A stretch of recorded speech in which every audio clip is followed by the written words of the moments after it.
अस्सलाम वालेकुम स्टूडेंट्स। उम्मीद है आप सब खैरियत से होंगे। नेबोश आईजीसी कोर्स की सीरीज में आपको एक दफ़ा फिर खुशामदीद कहते हैं। आज हम नेबोश के एलिमेंट नंबर 2 का आगाज़ कर रहे हैं।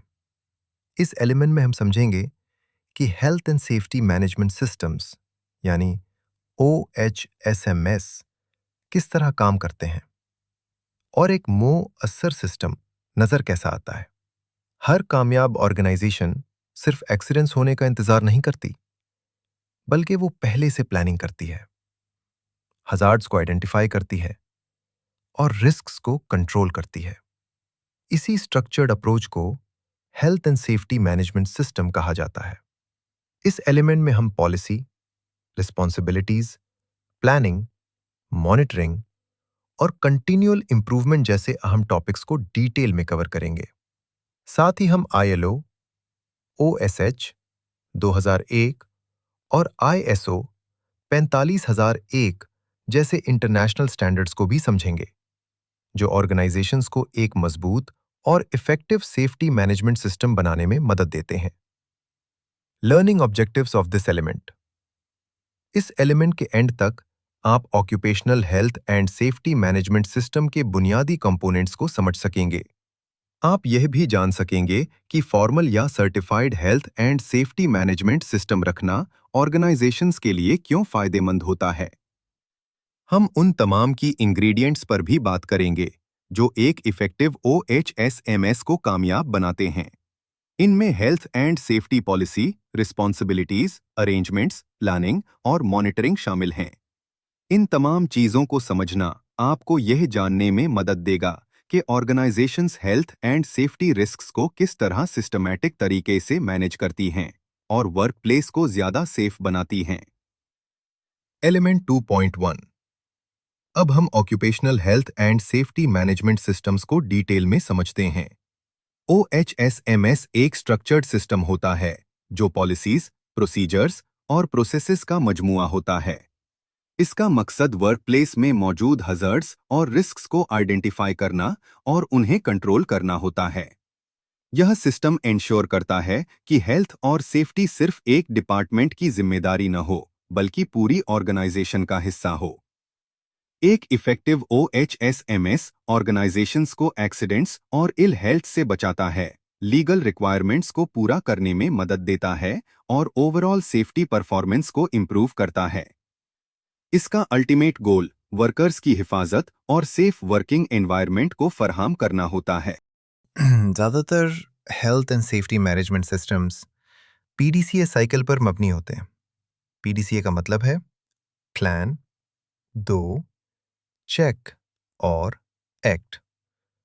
सबसे पहला स्टेज है प्लान। यहाँ ऑर्गेनाइजेशन हैजर्ड्स को आइडेंटिफाई करती है, रिस्क असेसमेंट्स करती है और डिसाइड करती है कि क्या एक्शंस लेने हैं।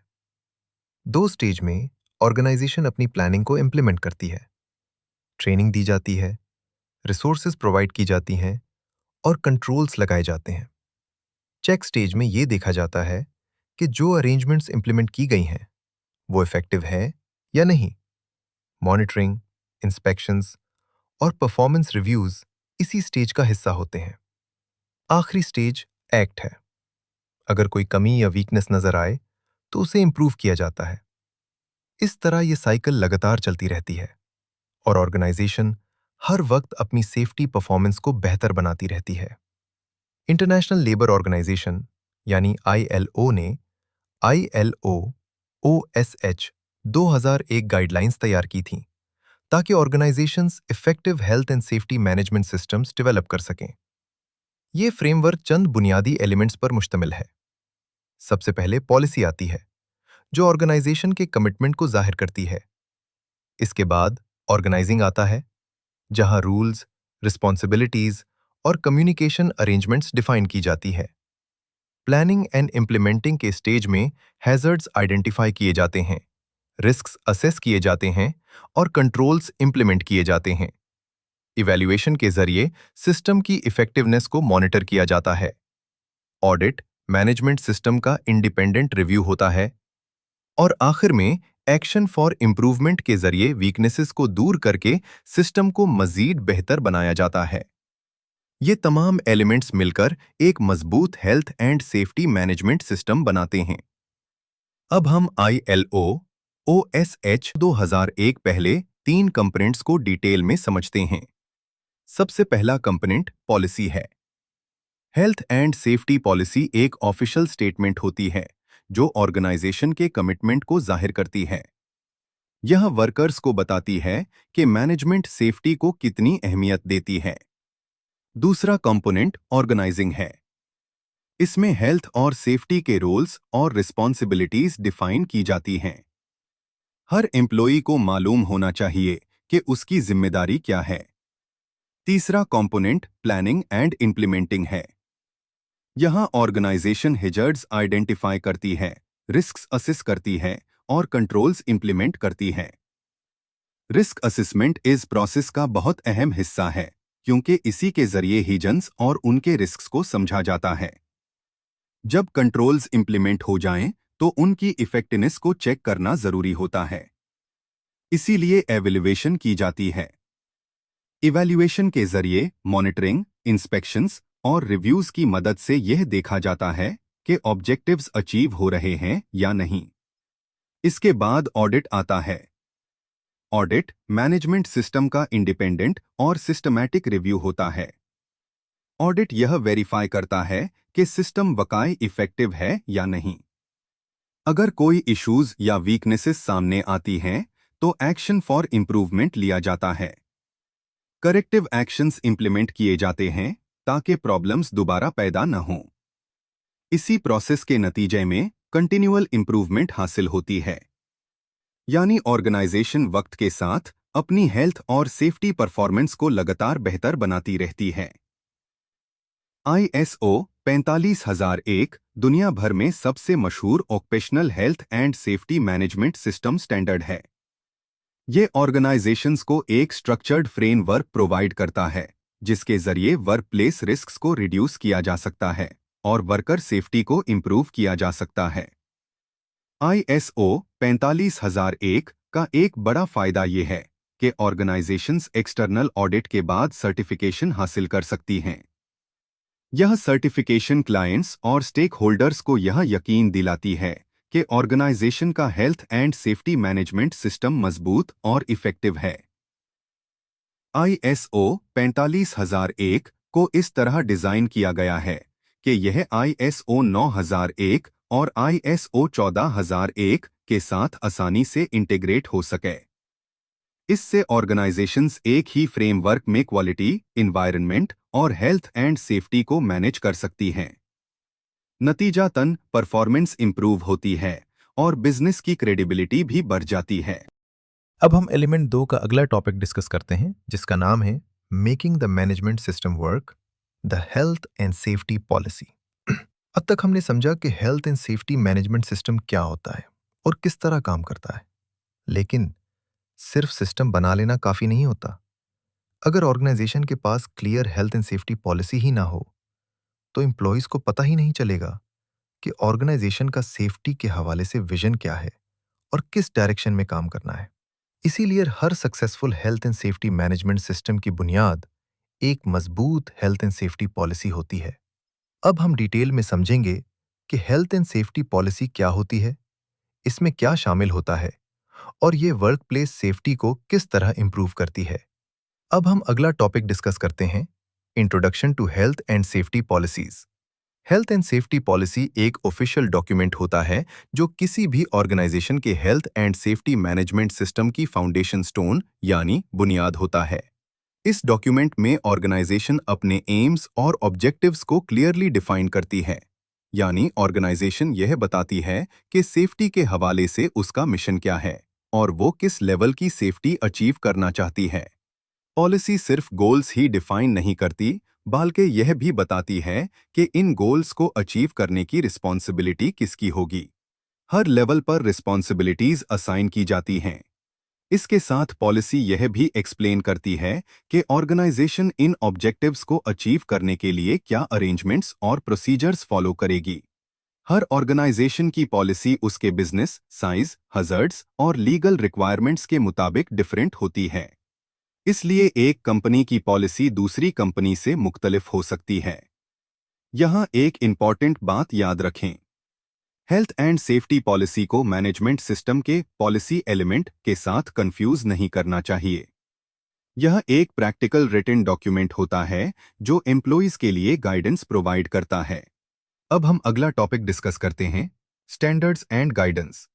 इंटरनेशनल लेबर ऑर्गेनाइजेशन की रिकमेंडेशन R164 के आर्टिकल 14 के मुताबिक एम्प्लॉयर्स को ज़रूरत के मुताबिक अपनी हेल्थ एंड सेफ्टी पॉलिसी और अरेंजमेंट्स को रिटन फॉर्म में तैयार करना चाहिए। यानी अगर ऑर्गेनाइजेशन में हजर्ड्स या रिस्क्स मौजूद हैं तो पॉलिसी को सिर्फ वर्बली बताना काफ़ी नहीं होता, उसे प्रॉपरली डॉक्यूमेंट करना ज़रूरी होता है। दूसरी इंपॉर्टेंट रिक्वायरमेंट ये है कि पॉलिसी ऐसी लैंग्वेज या फॉर्मेट में होनी चाहिए जो तमाम वर्कर्स आसानी से समझ सकें। अगर एम्प्लॉइज पॉलिसी को समझ ही नहीं पाएंगे तो उस पर अमल करना भी मुश्किल होगा। इसीलिए पॉलिसी को सिंपल, क्लियर और इजीली एक्सेसिबल बनाना बहुत जरूरी होता है। अब हम अगला टॉपिक डिस्कस करते हैं, दी 3 parts of a health and safety policy. Her effective health and safety policy आमतौर पर 3 बेसिक हिस्सों पर मुश्तमिल होती है। पहला हिस्सा होता है स्टेटमेंट ऑफ इंटेंट। इसमें ऑर्गेनाइजेशन अपना कमिटमेंट और ऑब्जेक्टिव्स बताती है, यानी ऑर्गेनाइजेशन क्या अचीव करना चाहती है। दूसरा हिस्सा होता है ऑर्गेनाइजेशन। यहाँ रिस्पॉन्सिबिलिटीज डिफाइन की जाती हैं, यानी कौन किस चीज का जिम्मेदार होगा। सीईओ से लेकर सुपरवाइजर्स और वर्कर्स तक हर शख्स का रोल मेंशन होता है। तीसरा हिस्सा होता है अरेंजमेंट्स।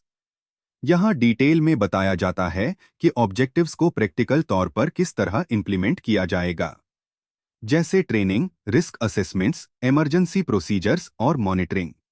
अगर इन 3 पार्ट्स को सही तौर पर इंप्लीमेंट किया जाए तो हेल्थ एंड सेफ्टी पॉलिसी बहुत इफेक्टिव साबित होती है। अब हम अगला टॉपिक डिस्कस करते हैं, जनरल स्टेटमेंट ऑफ इंटेंट।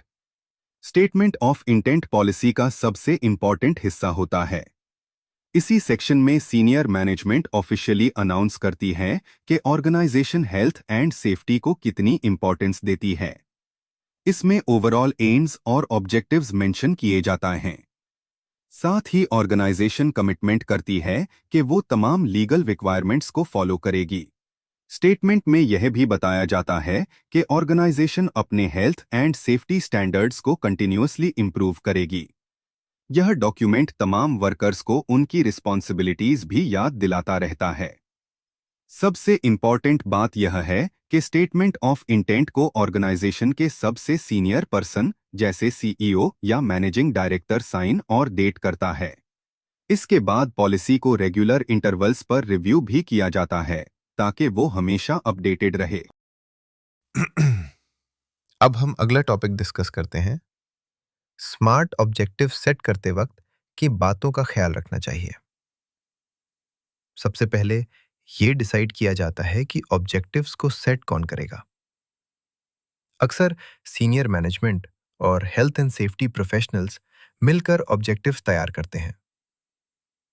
उसके बाद ऑब्जेक्टिव्स को ऑर्गेनाइजेशन के हर फंक्शनल लेवल तक कम्युनिकेट किया जाता है।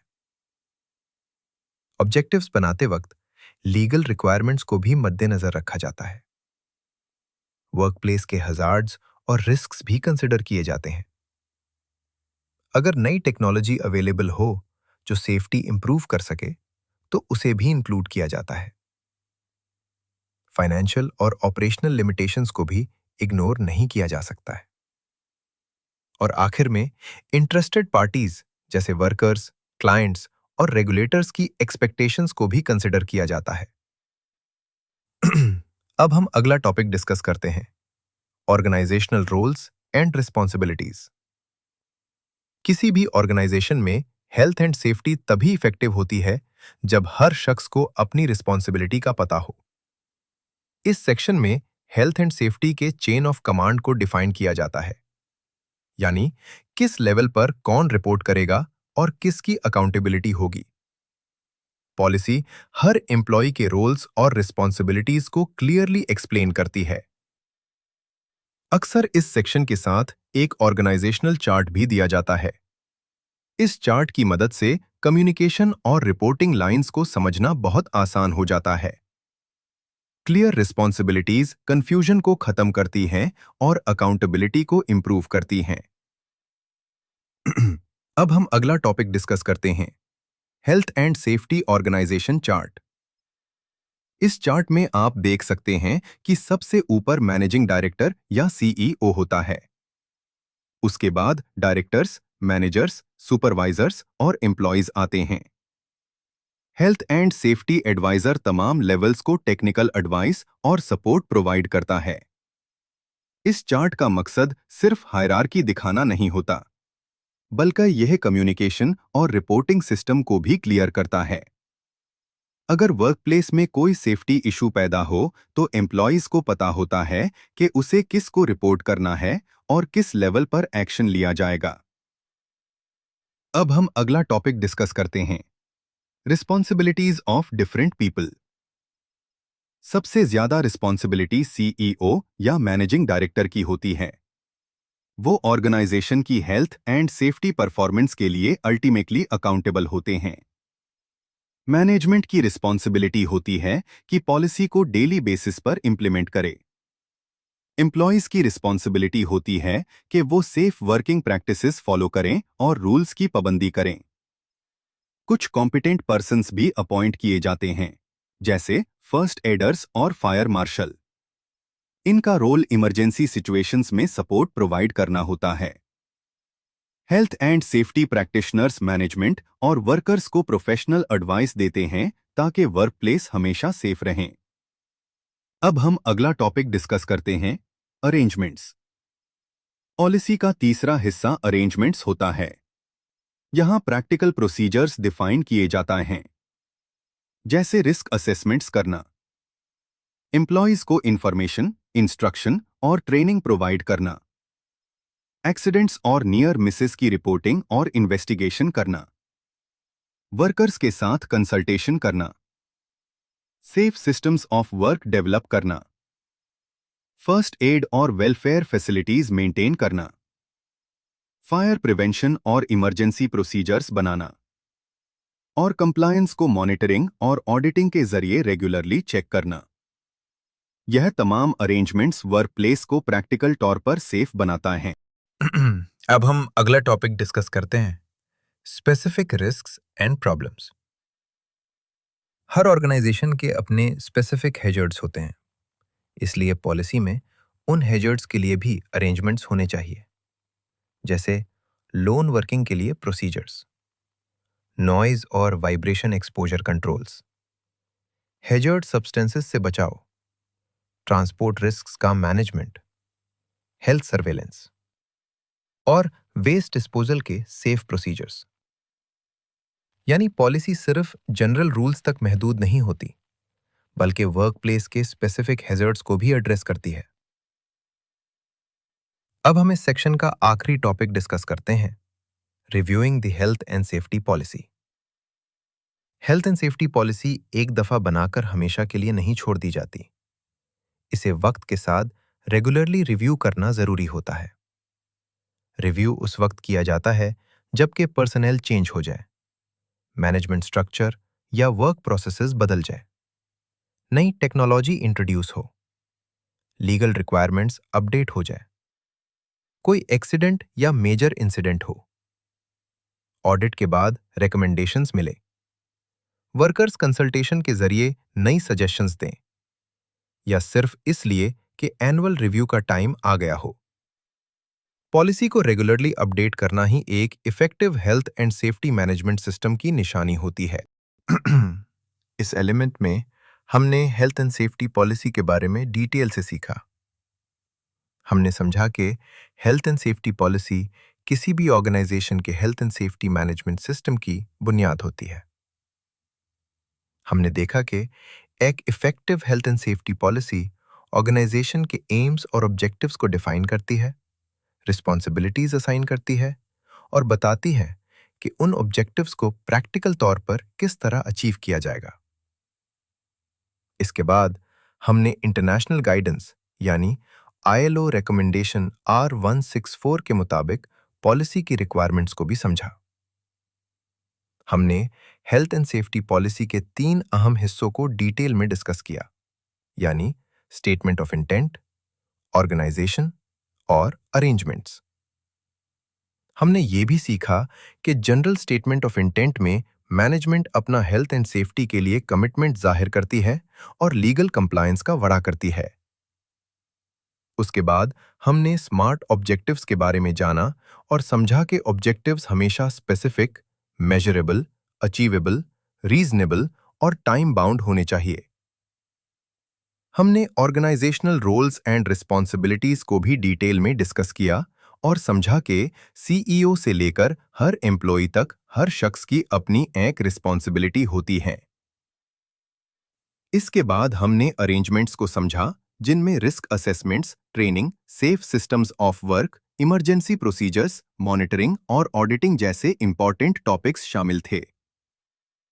और आखिर में हमने यह भी सीखा कि हेल्थ एंड सेफ्टी पॉलिसी को वक्त के साथ रेगुलरली रिव्यू करना बहुत ज़रूरी होता है ताकि वो हमेशा अपडेटेड और इफ़ेक्टिव रहे।